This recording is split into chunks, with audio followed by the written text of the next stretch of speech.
Bom dia, boa tarde, boa noite, boa madrugada para você que está aí do outro lado da telinha. Eu me chamo Sabrina de Paula e seja muito bem-vindo ao Dcast, Direito em Podcast. Esse lugar maravilhoso aqui da Vox Media, que trabalha questões sobre direito. E hoje a nossa convidada mais que especial é a professora Marlene Escher, professora da UFOPA, advogada, é referência para nós quando a gente fala em estudos de direito, principalmente direitos humanos. Nós temos a clínica da UFOPA também, que ela é uma referência, trabalhando também com o professor Nirson e outras áreas. Seja muito bem-vinda, professora, e muito obrigada por ter aceitado o convite. Eu é que agradeço esse convite, também quero cumprimentar a todos que estão assistindo, né, esse nosso encontro. E estou aqui para falarmos sobre direito, sempre é um prazer. Professora, desde que eu cheguei aqui em Santarém, já a senhora era uma referência. Quando eu digo cheguei, é porque eu vim em 2015, eu acho, para cá já começar a fazer faculdade. Eu lembro muito de escutar o seu nome quando a gente falava sobre direito, a professora Marlene Escher, muito também por causa da Casa da Amizade, lá, as coisas lá da igreja. E eu quero perguntar para a senhora como que a senhora se introduziu nesse meio, né, do direito. A senhora já é uma grande referência, mas as referências também começam a partir de um ponto. Como a senhora começou no direito? É a minha história, bem, hoje já vivi muitos aniversários, né, então tem um caminho que foi percorrido. A minha primeira formação não foi direito, foi educação física que eu fiz na Universidade Federal do Rio Grande do Sul. Quando eu vim morar para Santarém, em 1980, eu concluí meus estudos em Belém e quando surgiu o curso de Direito, a primeira turma do curso de Direito na UBRA, na época era UBRA, eu decidi fazer o curso, porque era encantada, né, na questão jurídica, né, e achava que seria uma oportunidade de fazer algo diferente. Eu sempre gostei de desafios. Então, fiz a primeira turma. Quando eu me formei, o Dr. Rodolfo Geller, que eu tenho que registrar aqui a minha gratidão a ele e ao Dr. Miguel Borgesan, que me incentivaram muito a seguir a docência na área jurídica. E aí eu fui professora de Introdução ao Estudo do Direito na UBRA, Direito Internacional, e me apaixonei. Eu já era professora, né? Eu sou professora há mais de 40 anos, mas não dentro da área jurídica. E gostei muito da experiência e decidi fazer da minha vida profissional um magistério na área jurídica. E desde então eu trabalhei na UBRA na época, trabalhei na FIT, que hoje é o NAMA, e em 1999 eu fiz o concurso para o campus da UFPA em Santarém. E aí, envolvida, porque numa universidade pública, tu tens o grande desafio, porque na universidade pública tu tem a liberdade de escolher o caminho que quer seguir enquanto profissional, no sentido de que tuas ideologias são respeitadas, tua forma de pensar é respeitada e muitas vezes até incentivada, porque nós temos um compromisso social com a sociedade de fazer com que o acadêmico pense, reflita, reivindique, questione. E ele passa a ser para passar a ser um profissional que venha contribuir com a sociedade. É claro que em todas as instituições isso é trabalhado, mas na universidade pública há um incentivo maior, há uma liberdade maior, porque nas privadas existe todo um formato diferente de uma universidade pública, né? E aquilo me apaixonou muito, porque até então eu sempre fui da iniciativa privada. Né? Então, a partir de 99, eu passo a ser servidora pública federal. E fui me envolvendo, e em 2013 eu decidi pegar a dedicação exclusiva na UFPA e minha vida profissional passou a ser exclusivamente a universidade. Então, a advocacia eu exercia dentro da universidade, através do Núcleo de Prática Jurídica, que também, quando eu entrei, eu tive o desafio de instalar o Núcleo de Prática Jurídica da UFPA aqui em Santarém. Eita. Né? Então, foi um desafio bem, vamos dizer assim, bem desafiador ou bem estimulante, né? Porque Na época, os acadêmicos do curso de Direito, da primeira turma de Direito da UFPA, fecharam os portões com apoio dos demais acadêmicos e só abriria os portões da universidade se fosse instalado o núcleo de prática jurídica. Ai. Foi uma manifestação e aquilo tudo era uma novidade, no sentido de que aqui em Santarém as outras universidades eram particulares, não tinha essa dinâmica, né? Uhum. E aquilo me estimulou muito, porque eu acho que quando tu escolhe ser professor de uma universidade pública, tu tens uma responsabilidade social maior ainda. Porque é a sociedade que está te sustentando ali, te dando a oportunidade de fazer um trabalho dentro daquilo que tu acredita, daquilo que tu defende. E estou até hoje, né? Eu tive também a felicidade de estar à frente do campus da UFPA aqui em Santarém, quando da criação da UFOPA. Então, eu participei de todas as comissões para a criação e implantação da UFOPA. Isso também foi um aprendizado, assim, que eu tenho muita gratidão. Que história bonita, professora. Eu não sabia, lhe juro. E a senhora falou nesse compromisso social de vocês, né? Como a senhora enxerga, além de tudo isso que a senhora já compartilhou pra gente, né? A senhora colocou a sociedade que nos coloca ali, nós temos que exercer esse papel também para uma contrapartida, né? Isso, de formar pensadores, formar acadêmicos, e a gente sabe que hoje, eu acho que nunca deve ter sido fácil lapidar, ou ajudar a lapidar, na verdade, mentes acadêmicas, né? Orientar as mentes acadêmicas para descobertas, para novos conhecimentos. E eu acho que hoje também, digo porque eu me incluo nessa geração, de cada vez estar mais... Tá mais moderno o conhecimento e se exigem novos conhecimentos, tanto dos professores quanto dos alunos, né? Novas habilidades para lidarmos com a sociedade, que vem se transformando muito rapidamente, né?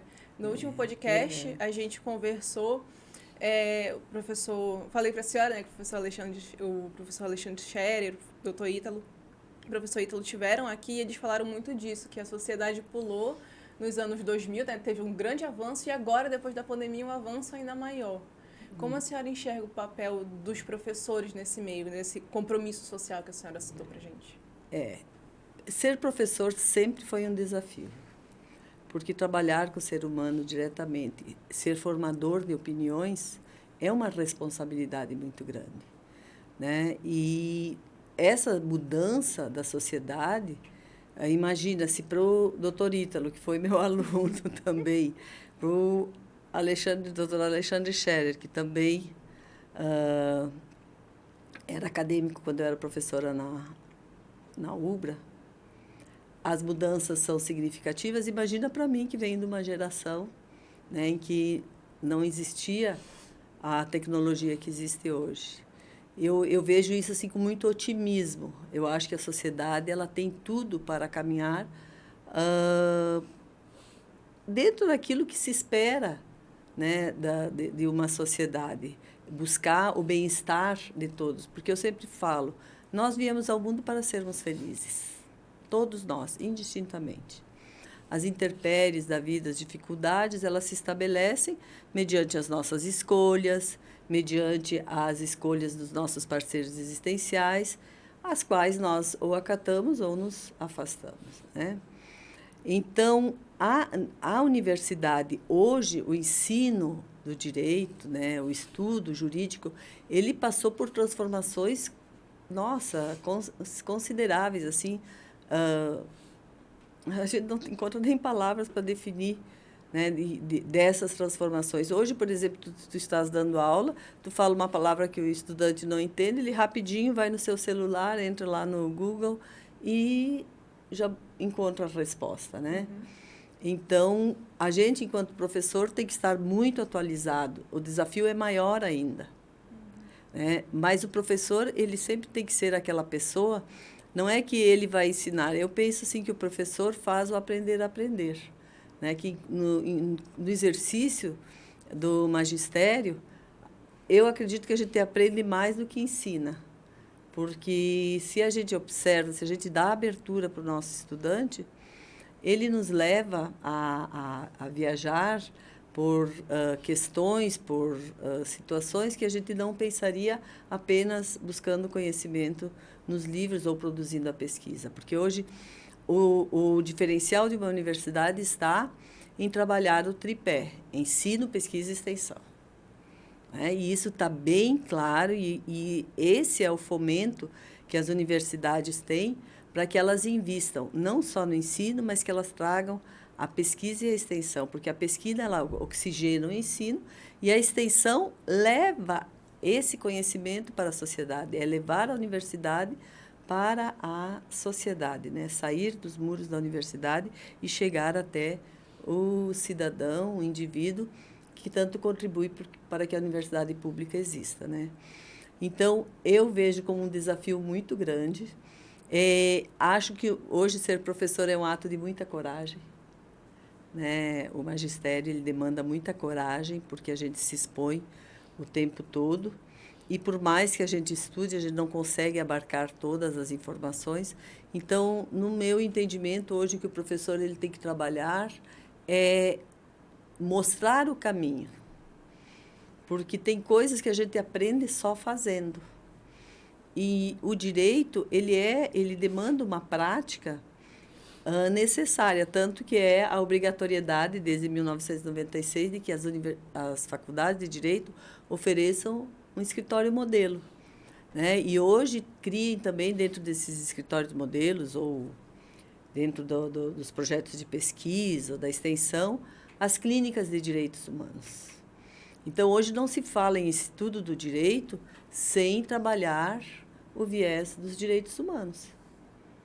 Porque, quando nós falamos em direitos humanos, nós estamos falando naquela proteção que deve ser dada ao indivíduo para que ele se viabilize, para que ele possa realizar o seu projeto de vida, né? Então, as clínicas, elas trabalham muito essa questão. E nós hoje temos uma clínica maravilhosa aqui em Santarém, inclusive a da UFOPA é dirigida pela professora Lidiane Leão, que é uma pessoa que tem uma formação em direitos humanos assim reconhecida em todo o Brasil. Ela fez o doutorado dela, se qualificou na USP em São Paulo, e a tese dela foi assim muito elogiada, porque ela buscou esse viés da saúde pública, né, do direito à saúde do indivíduo, na perspectiva dos direitos humanos. E a nossa clínica ela trabalha muito a questão do direito internacional, porque, claro, não dá para falar em direitos humanos sem buscar o direito internacional público, né? O direito internacional como um todo. Então, é mais ou menos nesse caminho aí o grande desafio. Hoje é mais difícil ser professor do que foi quando eu iniciei a minha carreira. Professora, eu quero puxar com a senhora essa parte dos direitos humanos, mas antes eu vou fazer mais uma pergunta para a senhora, para a gente poder passar para cá, por curiosidade mesmo agora. Hoje a gente ouve muitos discursos sobre a universidade pública, tanto discursos a favor, que nós sabemos muito bem que a universidade pública ela abre as portas do ensino para muitas pessoas que talvez alguns anos atrás não alcançariam sequer talvez o ensino básico de qualidade.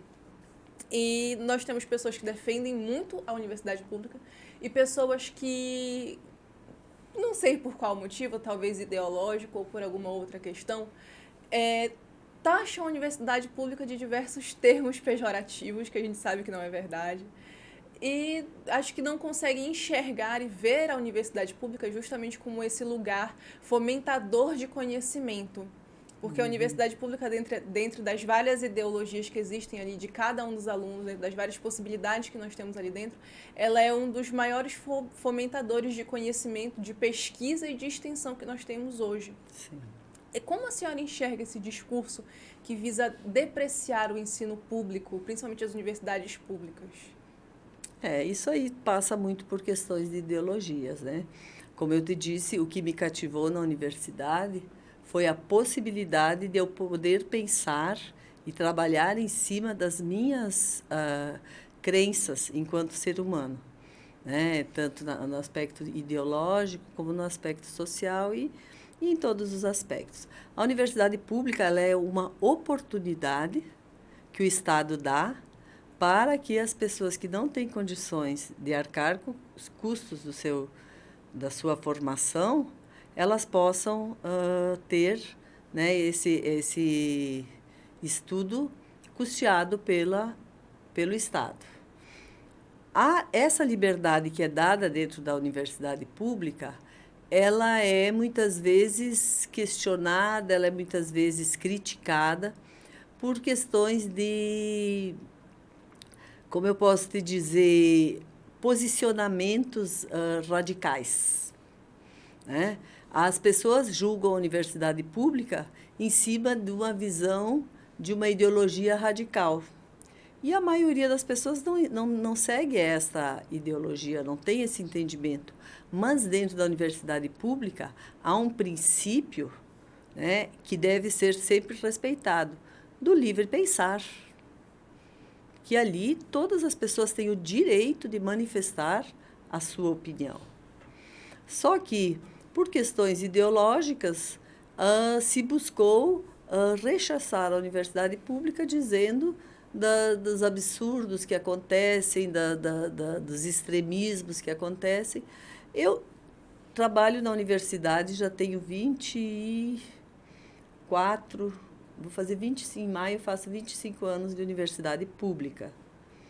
E nunca vi muitas coisas que relatam da universidade. Já vi absurdos, como eu vi nas universidades privadas também. Né? E é claro que a universidade pública, ela vai, em alguns momentos, ela vai responder aquilo que o Estado está estabelecendo, né? Porque nós seguimos, né? Nós temos uma hierarquia e nós devemos seguir as orientações do MEC, como qualquer universidade deve seguir, né? Mas a universidade pública, como ela trabalha, que tu bem colocaste, o ensino, a pesquisa e a extensão, e a pesquisa e a extensão são coisas que demandam de muito recurso. Então, para trabalhar a pesquisa, tem que ter recurso. E no nosso país, há um entendimento de que esse recurso deve vir do Estado. São poucas as instituições que trabalham a pesquisa com recurso privado.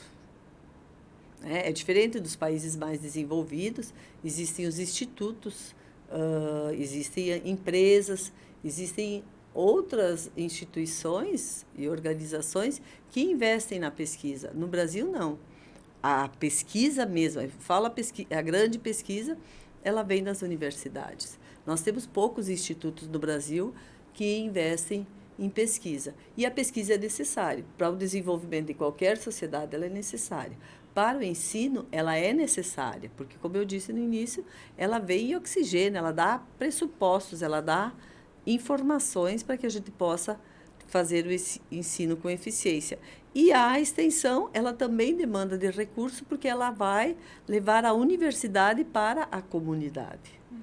Né? E isso é importante, porque a universidade pública ela tem que sentir o que aquela comunidade quer. Por exemplo, quando a UFOPA foi criada, o desafio do projeto pedagógico da UFOPA, né, de se pensar a UFOPA, era criar cursos que pensassem a Amazônia, a nossa região.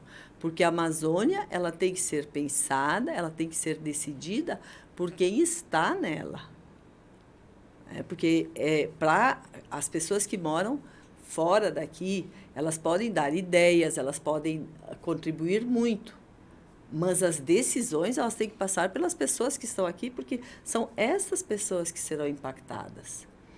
E era esse o desafio, e ainda hoje o nosso desafio enquanto universidade pública, é estudar, pesquisar, fazer a extensão da Amazônia para que ela cada vez sirva à comunidade amazônica. Claro que sirva o mundo inteiro, porque nós não vivemos isoladamente, mas a prioridade é de quem está aqui, né? De quem sempre esteve ou de quem decidiu fazer a sua história, construir o seu projeto de vida aqui na nossa região. Então, essa questão ideológica realmente, às vezes, assim, até me constrange. Eu ouço as pessoas falando, vejo que falam muitos absurdos. Quando eu vejo esse radicalismo, porque esse radicalismo existe tanto na esquerda quanto na direita, né? Existem dois pontos e eu nunca acreditei que a verdade estivesse nos extremos. O meio termo, ele ainda é o melhor caminho, porque o meio termo ele te dá condições de optar para um ou por outro, dependendo da situação que está. E a gente do direito sempre diz, cada caso é um caso. Tudo depende. É legal que quando a gente está no ensino médio, né, sempre tem que ter uma resposta certa para tudo. Tu entra no direito, qual é a resposta? Depende, não acabou sim, não. É o depende. É. Depende da teoria que vai ser seguida, depende do autor que está lendo, depende da intenção do legislador ao fazer aquela lei, depende da realidade social que se está inserido no caso concreto, porque às vezes dois casos semelhantes, um no norte e outro no sul, são comportamentos completamente diferentes. É porque o direito ele é construído a partir dos fatores, né? Que a gente fala os fatores do direito, os fatores sociais, quer dizer, desde o clima, a economia, a religião, a cultura, tudo isso influencia na elaboração da norma jurídica, né? Então, são em cima desses valores. E no direito, o depende, ele vai também de acordo com a tese que tu vais defender. Né? Por isso, a gente tem que sempre pensar, porque quando nós trabalhamos o direito, nós estamos trabalhando o que se chama persuasão. Né? Todo profissional do direito, ele trabalha em cima de pressupostos que vão persuadir os outros de que a tese que está defendendo é a mais adequada. Né? O advogado defende defende alguém que praticou um ato ilícito dentro de uma tese de quem vai defender, fazer essa defesa. Né? A outra parte defende de acordo com os interesses da sua tese. Né? O juiz defende aquela tese querendo persuadir as partes de que sua decisão é a mais justa, é a mais adequada. O promotor, que o seu parecer está de acordo com a lei. Então, é um persuadindo o outro para, em cima dessa tese, estar com a razão. Porque todos buscam a razão. Professor, e agora, partindo aqui para os direitos humanos, que...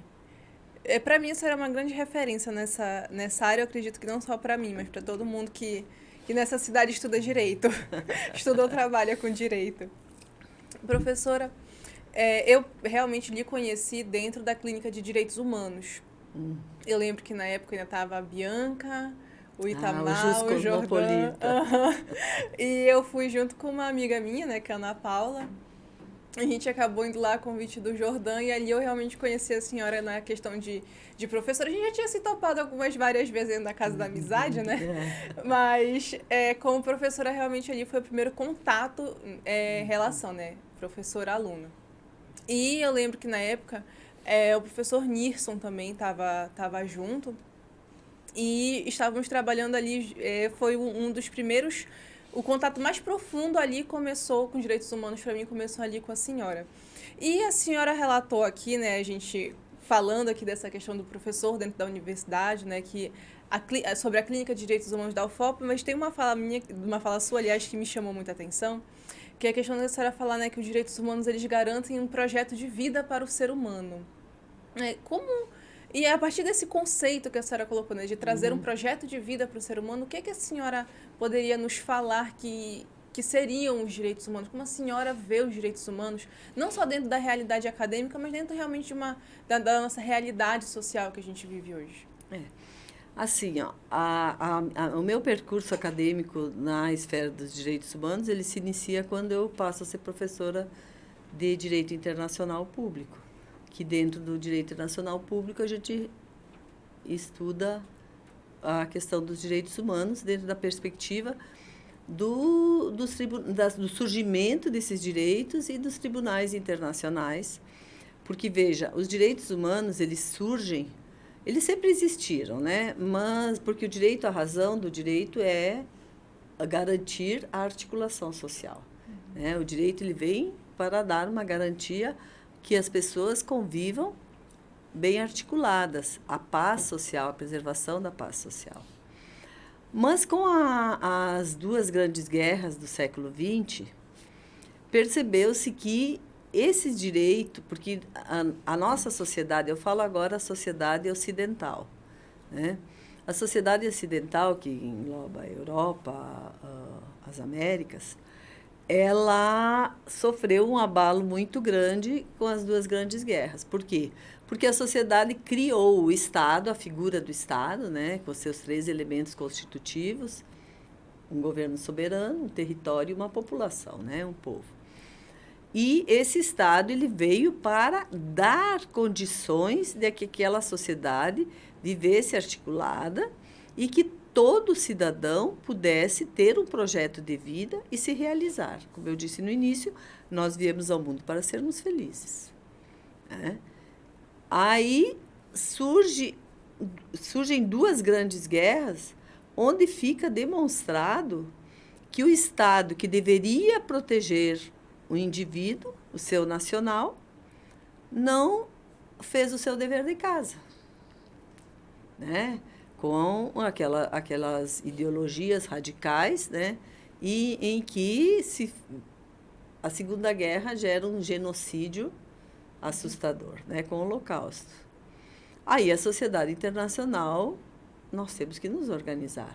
Se o Estado, que deve proteger os seus nacionais, não está protegendo, nós temos que, então, pensar uma forma da sociedade internacional proteger o indivíduo. Porque dentro das relações internacionais existem direitos e deveres. Dentro dos deveres, os Estados têm o dever de não intervenção. Um Estado não deve intervir nas questões internas de outro Estado. Por quê? Porque só se constitui Estado a partir da soberania. Né? Então, mas se o Estado é soberano, o Estado não deve intervir nas questões internas do outro. Mas se o Estado está agindo contra os seus cidadãos, tem que haver algum poder que possa intervir. Né? E nós, quando falamos de direito internacional público, uma das questões que sempre são discutidas é a questão da autonomia dos Estados. Quer dizer, no direito internacional público não existe um poder que pratique a coercibilidade, porque a coercibilidade é a garantia do direito, da regra. Todas as regras, elas só têm sanções, né? Autônomas ou heterônomas, mas existem sanções.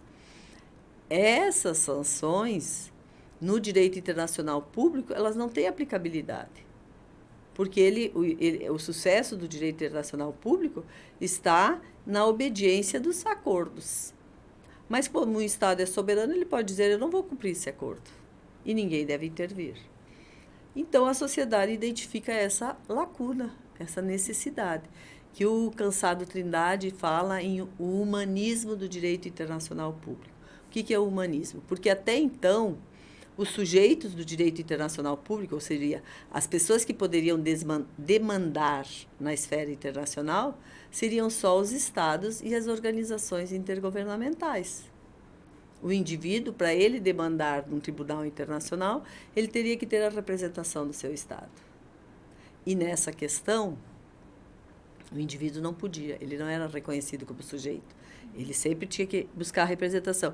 Mas se o seu Estado não está defendendo seus direitos fundamentais, como ele vai defender isso perante uma corte internacional contra ele mesmo? Jamais.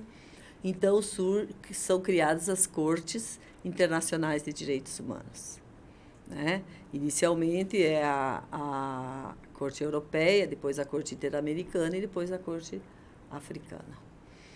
Então, nessas cortes, o indivíduo ele pode ir e demandar um direito que foi ameaçado ou violado e que o Estado não lhe garantiu a satisfação desse direito. Tanto é que, para demandar numa Corte Internacional de Direitos Humanos, tem que comprovar que você esgotou todas as vias internas do seu Estado. E o Estado não lhe deu esse direito, não garantiu a defesa desse direito, ou da ameaça desse direito, então, sim, tu podes buscar uma corte internacional. Então, dentro dessa perspectiva que surgem os direitos humanos. Também, a outra é a proteção das minorias. Porque nós defendemos uma democracia, nós defendemos um Estado democrático de direito. Nesse Estado democrático de direito, o que vale é a vontade da maioria. E como ficam as minorias? Daí começou a se perceber. Essas minorias também precisavam de uma proteção. Né? E isso hoje, porque hoje nós vivemos um estado de crise. A sociedade humana está numa crise, em que existem grupos que defendem a defesa desses direitos e grupos que não defendem. Grupos que defendem um Estado, vamos dizer assim, um Estado maior, um Estado em que haja proteção do indivíduo, e outros grupos defendem um Estado mínimo, a mínima intervenção do Estado nas relações, né, em todos os aspectos da vida, que o Estado ele deve... E é essa dosagem que causa esse conflito ideológico. Né? Então, é mais ou menos, eu não sei se eu respondi a tua pergunta, mas é mais ou menos nesse viés. E nós, enquanto universidade, precisamos. E então, eu fui a precursora como dizer assim, o embrião da clínica que hoje aí está, quando um grupo de acadêmicos, porque uma das outras coisas que me fascina muito na universidade pública é a qualidade dos nossos acadêmicos. Nós temos estudantes que são muito proativos. Tu foste uma estudante muito proativa. Tu movimentaste muito a tua instituição. Né? Tu buscavas muitas coisas. Não são todas as instituições que são assim. E tu tiveste a felicidade, formaste na mesma instituição que eu me formei na graduação, que ela dá essa abertura. Né? Essa instituição dá essa abertura de que os acadêmicos possam buscar, e ela incentiva, e ela quer, porque se acredita que assim nós estamos preparando melhor o profissional para atuar no mercado. Então, o FPA, na época, nós criamos um grupo de pessoas que estudavam direitos humanos e foram estudando. Foi criada a UFOPA, e com a criação da UFOPA, os nossos acadêmicos passaram a ter a possibilidade da mobilidade nacional e internacional. Então, naquela época, eles fizeram estudos no Rio Grande do Sul, um grupo foi para o Chile, outro grupo foi para o Paraná, foram para Minas Gerais. Quer dizer, vários estudantes nossos conseguiram, se submeteram a edital de mobilidade nacional e foram, nacional e internacional. E, quando retornaram, eles viram um outro universo, onde universidades mais antigas, com uma formação maior, com mais tradição, que já estavam trabalhando isso. Aí eles resolveram criar o JUS Cosmopolita, do qual o Jordão faz parte, né? Que ele foi criado na época pelo Itamar, pela Gessele, pelo Solon e pelo Rafael. O Rafael hoje é psicólogo. Ele fez o direito e depois enveredou para a psicologia. E, com isso, eu consegui... Eles se submeteram a uma avaliação, uma competição, e nós chegamos ao ponto de 2015, conseguimos levá-los para os Estados Unidos para participar. Só foram 3 universidades do Brasil: a Getúlio Vargas, do Rio de Janeiro, a Federal do Paraná e a UFOPA aqui em Santarém. E nós fomos para Pace, né, que é uma cidade satélite de Nova York, participar de uma competição. E aquilo deu um oxigênio para os nossos estudantes. E aí a clínica foi se fortalecendo. Aí depois eu saí para me qualificar, a professora Lidiane assumiu, depois a professora Ana Karine. E o professor Nirso, quando ingressou, o professor Nirso foi um diferencial muito bom para o nosso curso, porque ele trouxe um estudo que até então nós não fazíamos, porque ele não tem só a formação do direito, mas ele tem a formação da antropologia. E das ciências sociais, né? Ele trouxe o estudo da justiça restaurativa, que é uma novidade, né? E na época era uma novidade maior, tanto que ele e a doutora Josiane, a esposa dele, são convidados no Brasil e no exterior para palestrar, porque eles foram, assim, uns dos precursores no Brasil do estudo da justiça restaurativa. Ele tem uma propriedade, uma facilidade tão grande, porque eles falar uma capacidade, né? viveram isso e eles têm uma formação, são pessoas estudiosas, daí que puderam trabalhar. Porque como ela era juíza da Vara da Infância e da Juventude, ela começou a aplicar os círculos de paz. Eles trouxeram vários cursos aqui para Santarém, da Terra dos Homens, lá do Ceará. As primeiras formações foram aqui em Santarém, e a UFOPA, junto com o Tribunal de Justiça do Estado do Pará, abriram as portas para isso. Então, eles fizeram um trabalho maravilhoso. É lamentável que eles foram embora de Santarém, né? Porque eu acho que a sociedade santareira perdeu muito, porque era um casal que contribuía muito, né? Mas daí ele fortaleceu muito a nossa a clínica. E agora, com a professora Lidiane, nós estamos ainda mais fortalecidos. A professora Conceição Soares também, à frente da clínica, conseguiu trazer um investimento, né, que a clínica passou a participar de uma pesquisa de toda a região norte, e ela estava à frente, a professora Conceição, inclusive a gente participou de eventos em Macapá, né, em Manaus e Belém, e uma pesquisa relevante e uma proposta de lei que foi criada em 2003, foi apresentada no Congresso, e está tramitando, já está bem adiantada, a questão do mercúrio. A Clínica de Direitos Humanos da UFOPA, aqui em Santarém, ela participou, através da professora Conceição Soares, inicialmente, agora dando continuidade à professora Lidiane, dessa pesquisa, né, sobre conhecimento tradicional, né, e a questão do mercúrio, o projeto de lei para que haja garantia de que as pessoas contaminadas tenham um cuidado, né, pelo Estado. Professora, a senhora falou sobre esse estado de crise que se vive, né, os direitos humanos. Realmente, eu acho que depois da pandemia são questões que ficaram ainda mais expostas, né? E nós vemos que existem fragilidades, né? É uma fragilidade muito grande, porque os direitos humanos, eles estão para todos, para toda a sociedade. Você pode até em determinado momento, não precisar reivindicá-los, mas todos nós temos direitos imprescritíveis, enfim, aquela série de requisitos que acho que aqui a gente não precisa citar nesse momento. Aliás, características, né, que a gente não precisa citar nesse momento.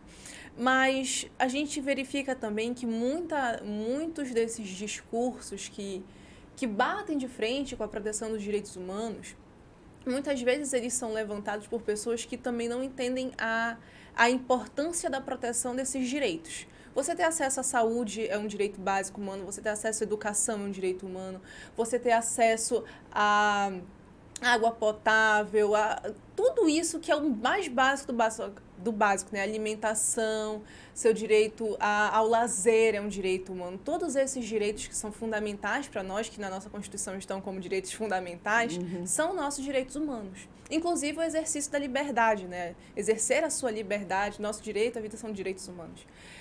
Como a senhora vê essa situação desses discursos que se insurgem a partir de, muitas vezes, as pessoas não entenderem realmente o que são os direitos humanos e até que ponto eles mesmos estão exercendo esses direitos a partir do momento que, se você falar que você não quer que o direito seja resguardado, você está exercendo o seu direito humano de liberdade de expressão. É porque os direitos humanos, eles são direitos iguais para todos, porque eles são inerentes à nossa condição de ser humano. Quer dizer, direito humano todos nós temos em virtude da nossa condição de ser humano. Esses discursos contrários à defesa dos direitos humanos, no meu entendimento, normalmente eles vêm de pessoas que não sabem, não entendem o que são os direitos humanos. Né? E muitas vezes de pessoas que, em algum aspecto, esses direitos eles não são bem vistos porque eles não atendem os seus interesses pessoais. Porque a condição humana sempre nos leva a nos acreditar como pessoas que nós sempre acreditamos que nós sabemos o que é bom e o que não é. Nós, cada um de nós. O indivíduo, ele se vê como a pessoa mais justa, mais correta. Pode ter até outros que sejam tão justos e tão corretos como eu. Mas mais correto que eu, dificilmente eu consigo ver alguém. E todos os meus equívocos, os meus erros, eu sempre encontro justificativa de que alguém me levou a isso. É muito difícil o ser humano, ele introspectar a sua condição de humanidade e ver as suas limitações. Nós temos muita dificuldade de reconhecer as nossas limitações. A pandemia foi um momento em que as pessoas tiveram que se recolher e conviver com elas mesmas. E isso é um grande desafio para a maioria das pessoas. Porque poucas pessoas param na vida para meditar, para refletir, para pensar. A grande maioria critica e faz pouco de quem é assim. Não acredita? Porque nós vivemos numa sociedade em que o que é o sucesso? O sucesso, ele é a condição financeira que cada um chega. As pessoas, elas rotulam muito. O outro é uma pessoa de sucesso se ela tem sucesso econômico. O sucesso emocional, ela pode ser uma pessoa toda problemática, ela pode ser uma pessoa que pratica muitos atos ilícitos, ela pode até ser uma pessoa que ela não respeita o outro, mas se ela tem sucesso econômico, ela é muito mais bem aceita do que uma pessoa que aceita os outros como são, mas ela não tem... ela é uma pessoa... Mas sucesso é aquele... tu vê num espaço que a gente sabe, às vezes, que o indivíduo ele é um político corrupto, ele é um traficante, ele é uma pessoa que sonega impostos, que polui o meio ambiente. Mas, como ele tem sucesso econômico, a maioria acha que ele está no caminho certo. E a pandemia fez com que essas pessoas que só trabalham, porque a grande parte das pessoas defendem a chamada meritocracia. Mas elas não conseguem compreender que a meritocracia não é só o fato de tu te dedicares, de tu trabalhares, de tu investires, mas também ela vem do fato do crédito que foi te dado desde que tu nasceste, das oportunidades que tu tiveste. E ninguém pode dizer que todos nós temos as mesmas oportunidades, porque nós não temos. Só fala isso quem desconhece o mundo, quem desconhece a sociedade. Porque nós não temos as mesmas oportunidades. Infelizmente, seria o ideal se nós temos. Todos nós nascemos do mesmo jeito e todos nós acabamos a vida do mesmo jeito, de mãos vazias. Só que nesse percurso, a sociedade ela é muito mercantilista, ela é muito apegada aos recursos econômicos. E eu não sou contra os recursos econômicos, longe disso, eu acho que é maravilhoso ter uma situação financeira boa, é maravilhoso poder viajar, poder gastar, poder vestir boas roupas, poder comer bem, poder dormir bem. E sou a favor disso, indiscutivelmente. Eu não sou... As pessoas aqui em Santarém, muitos acham que sim. A professora Marlene, porque ela é professora da Universidade Pública, ela é da esquerda. Eu não sou da esquerda. Eu não sou... Eu acho que eu sou até mais direita do que esquerda. Mas eu também não sou da direita. Eu sou dentro daquilo que eu acredito que deva ser. E ainda não encontrei... Ainda não consigo me posicionar. Não, eu sou isso, eu sou aquilo. Não. Eu sou uma série de coisas. Em determinadas situações eu defendo questões que a esquerda defende, em determinadas situações defendo questões que a direita defende, mas procuro viver dentro das minhas crenças. Por quê? Porque a pandemia nos levou e nos mostrou que nós convivermos com o nosso parceiro existencial é uma escolha, mas nós vivermos conosco não tem como. E aquele recolhimento, que tanta gente era contra, a justificativa era a questão econômica, a questão que não podia parar a economia, que ia se tornar um caos para a humanidade e tal.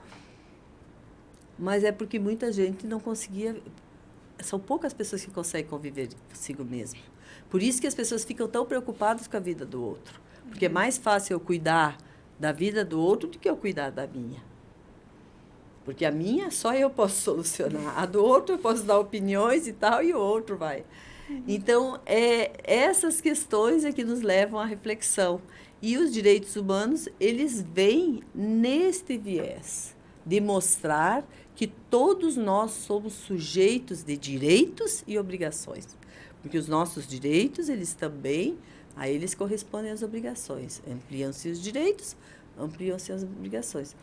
Mas tem pessoas que acreditam que elas são as escolhidas, talvez, ou que elas são meritórias, porque elas trabalham muito. Trabalhar muito, todos nós trabalhamos.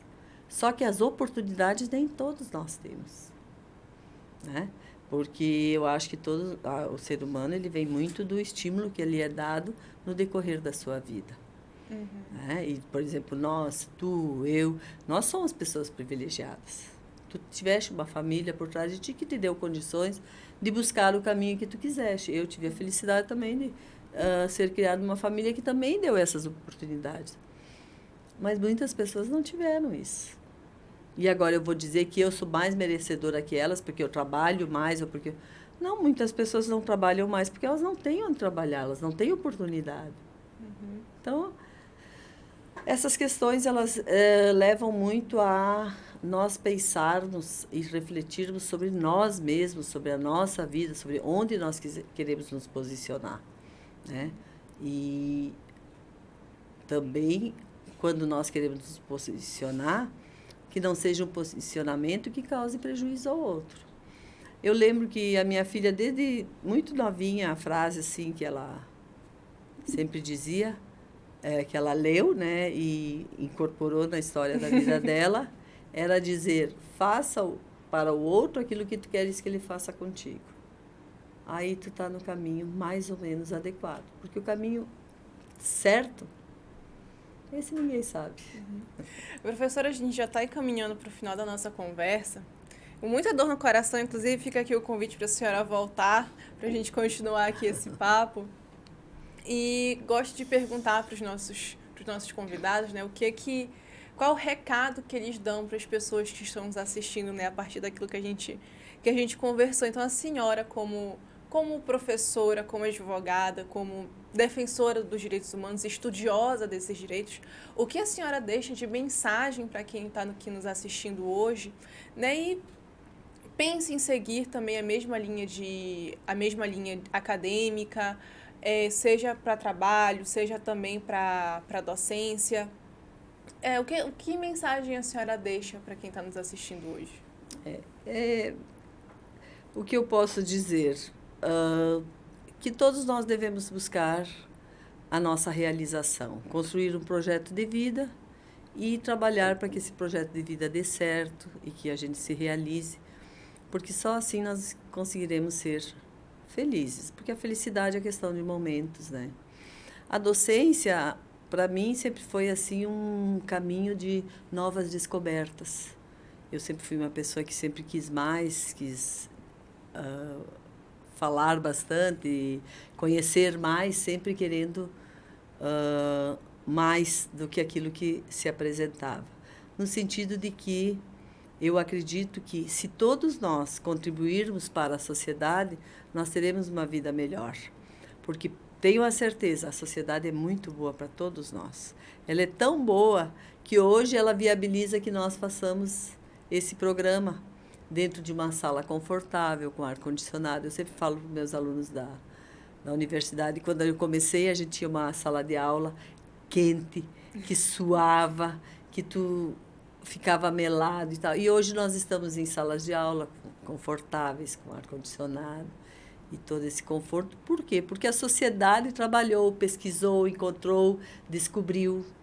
Então, a sociedade é muito boa para nós. O que falta, muitas vezes, é nós sermos bons para essa sociedade. Acreditem, os direitos humanos têm falhas, porque eles são construídos por seres humanos. E seres humanos são seres imperfeitos e inacabados. Nós temos muitas falhas. Mas o importante é nós falharmos acreditando que nós estamos dando do nosso melhor.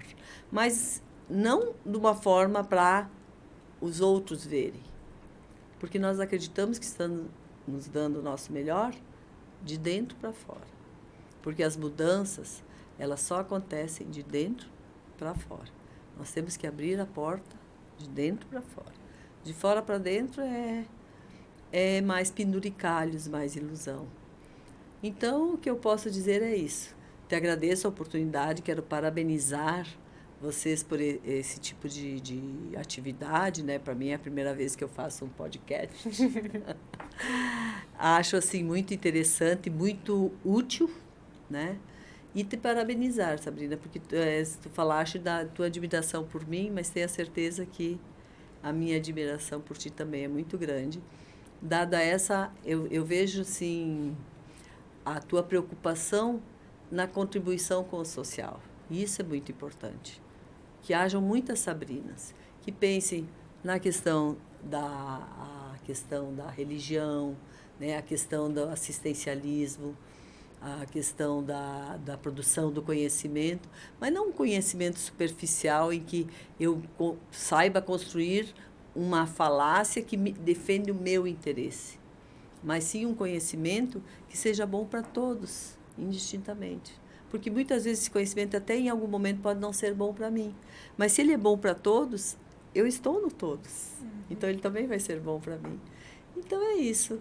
Acredite na sociedade. A sociedade merece o nosso crédito. E vamos trabalhar para que ela se torne melhor. Dar oportunidade às pessoas que não têm oportunidade.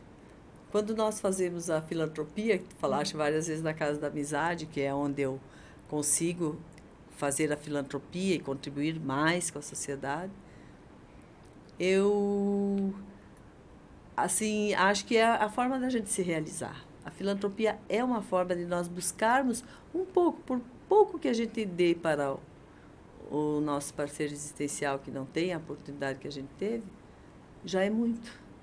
E se cada um der um pouquinho, vai garantidamente ser muito.